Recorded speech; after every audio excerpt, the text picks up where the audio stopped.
Welcome to Decode Your Burnout, the podcast where we crack the code on burnout based on three primary factors: your programming, environment, and personality. We also feature experts who debunk the myths about what it takes to be successful in their industry and spin those tips to fit the workplace so you can optimize the way you work. I'm your host, Dr. Sharon Grossman, a psychologist turned coach, author, and burnout expert. If you're burned out and want to go from exhausted to extraordinary, book a free breakthrough session with me by going to bookachatwithsharon.com. And if you want to see how you're doing and what to focus on next, download the Burnout Checklist. You'll find the link in the show notes or go to bit.ly/checkyourburnout. Now let's get started.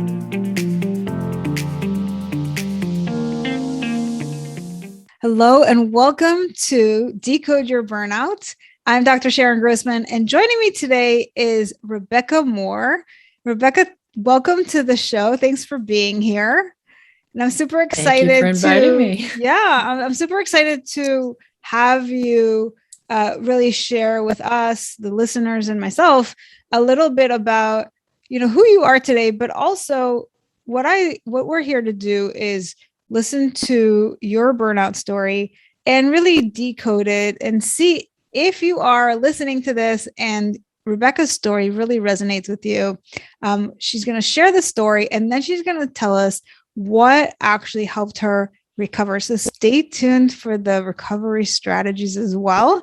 But let's get you started. So tell us a little bit about kind of what happened. Yeah. So I had started a convoluted career in art history, and after college, I worked for a museum and realized that it was going to be really hard to make a living doing curatorial work without a PhD, and I wasn't interested in that. So I decided to go back to business school and debunk the idea of mysterious business and figure out what it's all about. And when I was at business school, I took an entrepreneurship class and got really excited about the creative part of business, and that is coming up with the seed of an idea and turning it into a real legit business. And I ended up getting hired by a startup and worked for that startup, writing business plans for other interesting businesses. And then I decided to go off on my own and work on consulting. And it was in the late 90s, when the internet was just kind of really getting going, that I came up with an idea for helping museums to become more entrepreneurial themselves. And I came up with this idea to create an online collaborative commerce website where it was a platform for many different museums to sell their products online. And I called it museumshop.com. And no one else was doing it at the time. This was like way before Google, way before the iPhone, et cetera. And so I had this just incredible urge to just try this business out. And I was terrified, but I just kept going at it, created a prototype, got some museums to pilot it with me, ended up raising some money from friends and family, and then an angel investor while I was 7 months pregnant with my first child. We grew the business in the basement of our home.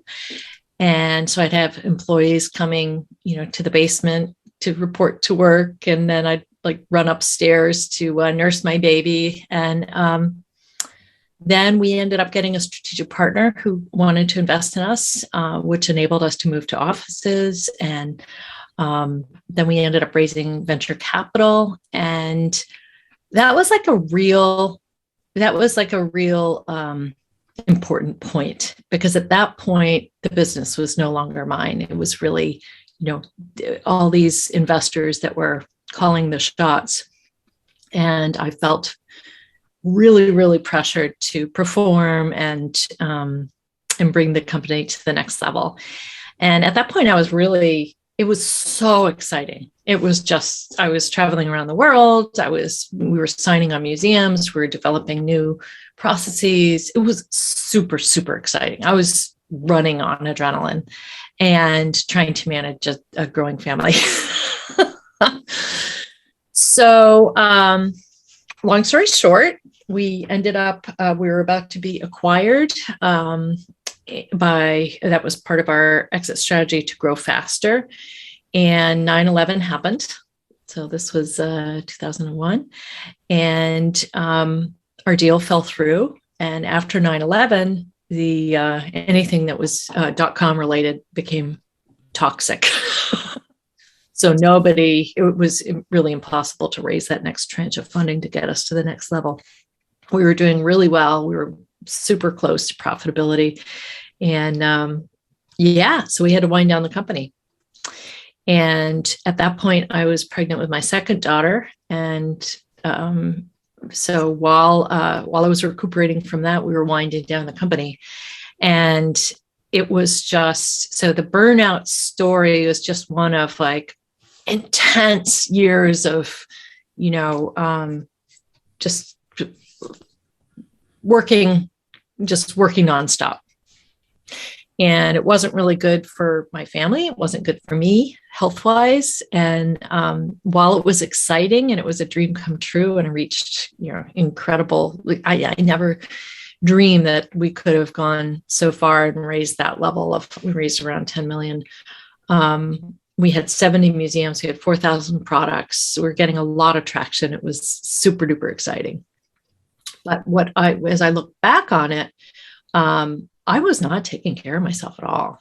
And this was granted, this was a while ago. So now we know a lot more about what one can do to manage your growth and your pace. But there were a lot of kind of dangerous beliefs that I had at that point. Just work harder, hard work equals success.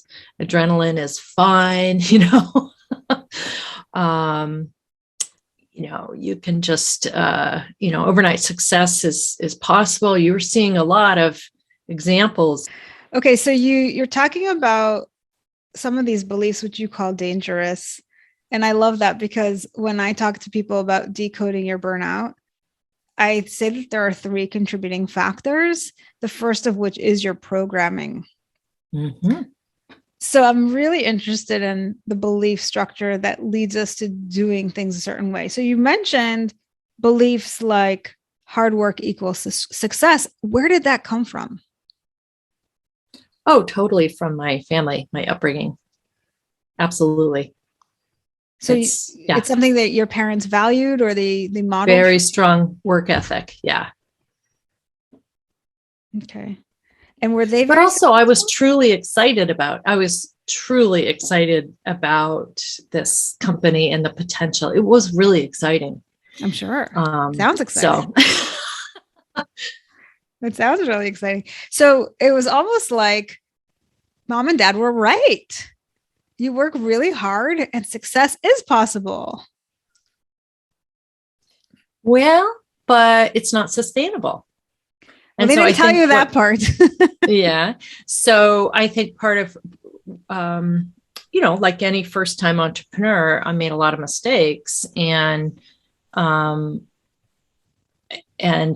think perhaps if I had been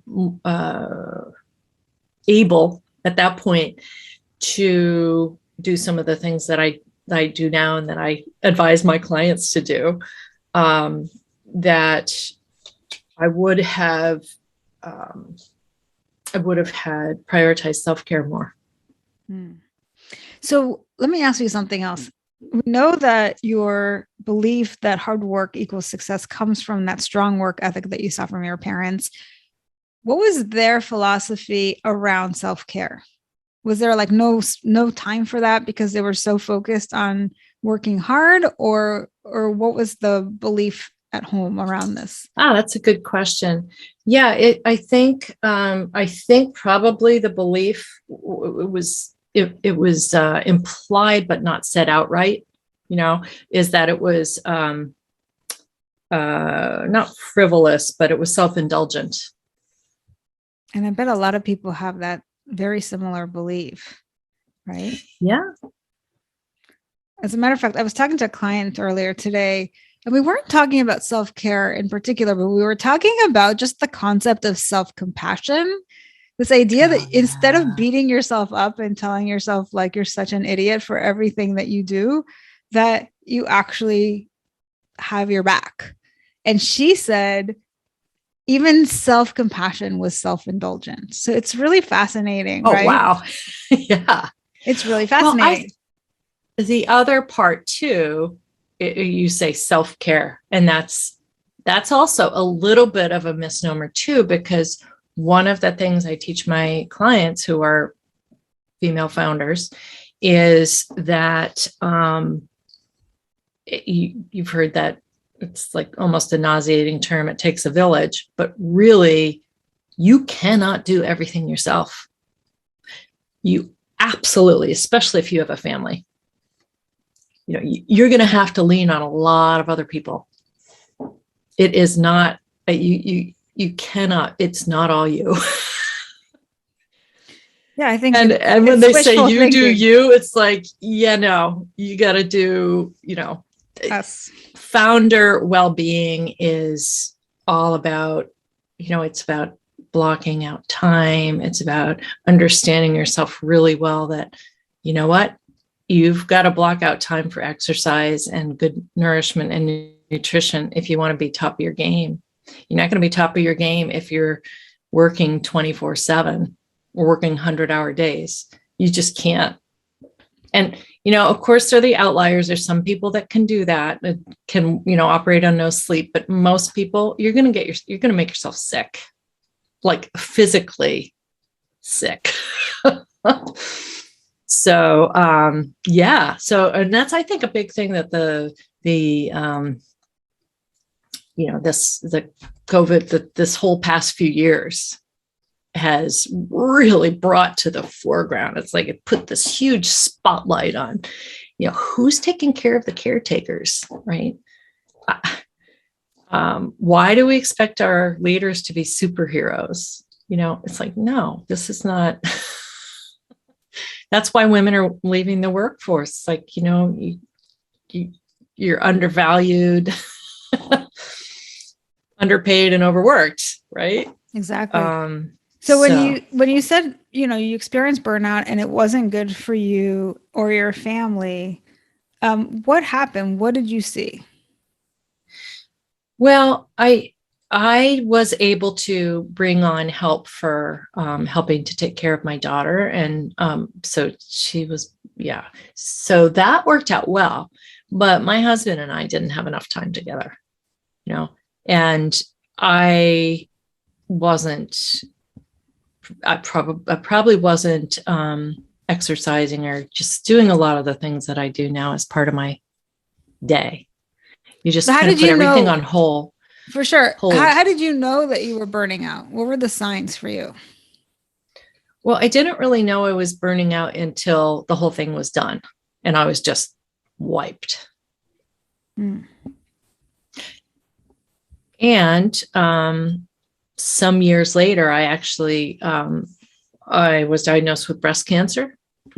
How can you actually draw a particular line to it? Don't know. But I think chronic anxiety and, adrenaline and anxiety does wear down. There's evidence to suggest that does wear down your body.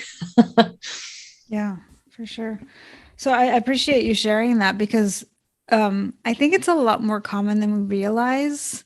I mean, literally just a couple of days ago, I was talking to someone else and they said the same thing. They also developed breast cancer as part of their burnout. It's hard, you can't, there's not like a direct correlation because 1 in 5 women get breast cancer. So we don't know that, but I think it makes it certainly burnout. That I think there's definite evidence that burnout impacts your immune system. Yeah. So, yeah. Yeah. So we touched a little bit on the programming end of things. And then there's the environmental stressors that come into play. So here you are trying to run this huge company, traveling all over the world, pregnant and then breastfeeding.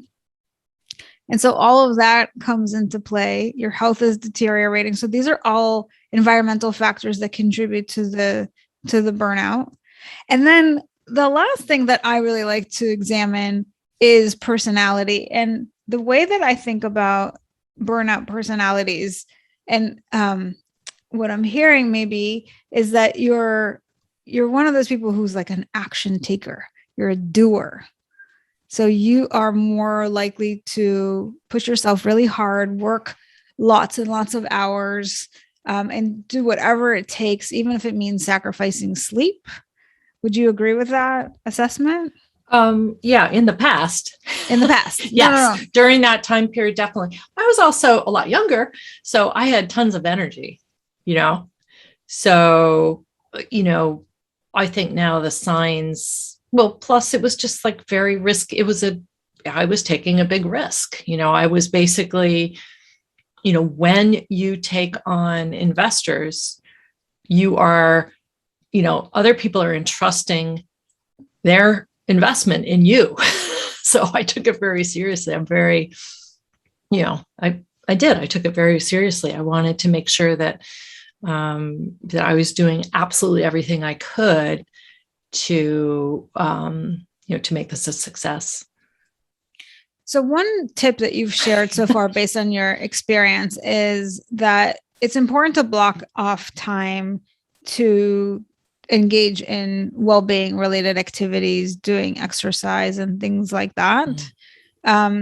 Obviously, time for your family. You mentioned you didn't have enough time with your husband, so having time for him, having at least someone else to look after your kids if you don't have the time yourself. So hiring out for that was perhaps another strategy that you used. Any other tips for people who are listening in that maybe finding that your story really resonates with them? Oh, yeah. Where do I start?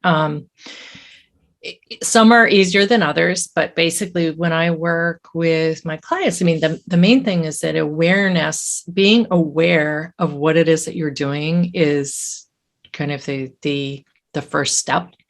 So there are things that you can do to identify where you're leaking energy, right? Yeah. Or you maybe in your business, you're leaking money, you're spending too much, which is stressing you out. Or so basically to really, I think the first tip is just to really take a good hard look at what is draining you specifically. Is it other people? Is it things that you're doing? Is it places? And really systematically try to eliminate the things that are draining your energy. Also, another tip is really sitting down and figuring out, and this is hard when you have so many deadlines and milestones that you're trying to achieve, but try to determine how would you like to be? For me, I don't want to be stressed. I don't want to be known as a person who's like stressed out and busy all the time. I want to be relaxed and fully attentive and enjoying what I do. Yeah. That's a really and then question. The things like the other part is like what aspect of your business really excites you, and I like to use the term blows your hair back. And this goes to kind of you may have read the Big Leap by Gay Hendricks and the discussion of your zone of genius. And I think that this is where you look at these 4 different areas. What are you not good at all in your business and in your life? Delegate. Delegate the heck out of that. Okay. Don't even spend any time on it. What are you good at, but someone else could do just as well as you? with less credentials, or just, someone would be happy to do that if you pay them, or even volunteer. Delegate that. And then there's the zone of excellence. So what are the things that you're really good at and people are used to having you do, but that don't really excite you? And that's your comfort zone. So is there any way that you could start minimizing those things and finding people on your team to take on those things so that you can be as much of your day in the area that actually gives you a lot of energy and excites you? So for me, it's like creativity, ideation. For another client, it could be, I just like, I like working on the numbers. I like being behind the scene. And to the extent you can figure that out, you're going to actually start to manage your energy and reduce burnout. These are all amazing tips. So it sounds like they're like the initial tips of like finding time for the things that are important in your personal life outside of work is something that can be used for anybody. And the last 3 tips or strategies that you shared are really helpful if you are a business owner. So you kind of have a mix of things. Listen, I think this is fantastic. I so appreciate you coming on and sharing some of your tips, and tell us a little bit. You've kind of alluded a couple of times to some of the work that you do now with your clients, but tell us a little bit about where you are these days in terms of your work, so we can follow you. Yeah, so I've basically kind of come full circle, and I live and breathe at the intersection of creativity, entrepreneurship, and what I call purposeful aging. So I work with women who have had a career. They're healthy achievers and change makers, and they're professionals who want to become an entrepreneur. They have unfinished business, or they feel incomplete, and they really want to use some of their expertise and monetize it to feel more fulfilled. So I work with them to kind of extract that seed of genius and really run with it. Fantastic. So if somebody's listening to this and they really resonate with your message and they want to work with you, where can they find you? Yeah, sure. So I'm on all the major social media platforms. It's my handle is @InANutshell CEO. And I call my company In a Nutshell because of this whole idea that we each have a seed of genius in ourselves. And if you put it in the right environment, you can really take off beautifully. And same, my website is inanutshellceo.com.